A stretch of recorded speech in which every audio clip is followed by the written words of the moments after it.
Radio city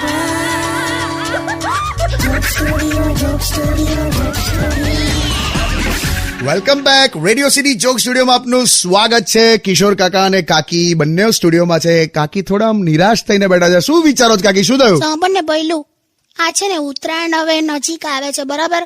તો ખબર નહીં, પણ મને એવા વિચારો આયા કરે છે કે પવન આવશે ને યાર ઉત્તરાયણના દિવસે. આવશે યાર કાકી. આવું તું ફ્રી બેઠી હોય ત્યારે આવું બધું શું વિચારે છે? અરે પણ દર વખતે ઉત્તરાયણના દિવસે જ પવન નથી આવતો યાર. આવશે હવે ચિંતા ના. અને પછી ના આવે તો પછી હવે તું શું કરી લેવાની? ચાલ, હવે જે થવાનું હોય એ થશે, એમાં તું કશું કરી નથી શકવાની, સમજી ગઈ તું? પણ કંઈક તો રસ્તો કાઢવો પડશે ને. પવનમાં હું રસ્તા કાઢવાને લી?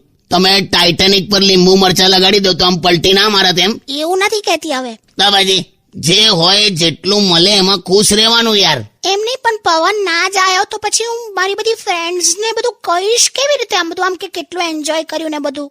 લા યાર, જો યાર, હવે તું તારી ફ્રેન્ડ્સ ને શું કહી છે તો હવે હું શું કરું યાર તારું? ના કઈ નહીં, હું છે ને આમ એવું કહી દઈશ કે ઓકે, અમારી અગાસીમાં તો બહુ જ પવન હતો. બે ઇન્ડિવિજ્યુઅલ અગાસી પ્રમાણે અલગ અલગ પવન ના આવેલી, આખા એરિયામાં એક હરખો પવન હોય. હાલા નહીં, તું જપને લી. હવે તું ખુશ. જો એક મિનિટ, આ દિવાલ પર શું છે? જો આમ જો ને. હા, ક્યાં? આ દિવાલ પર શું છે? ગરોડી છે. હા, પણ આપણે શું કહેવાનું?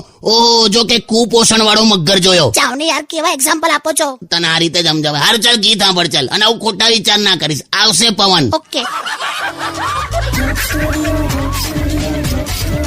only on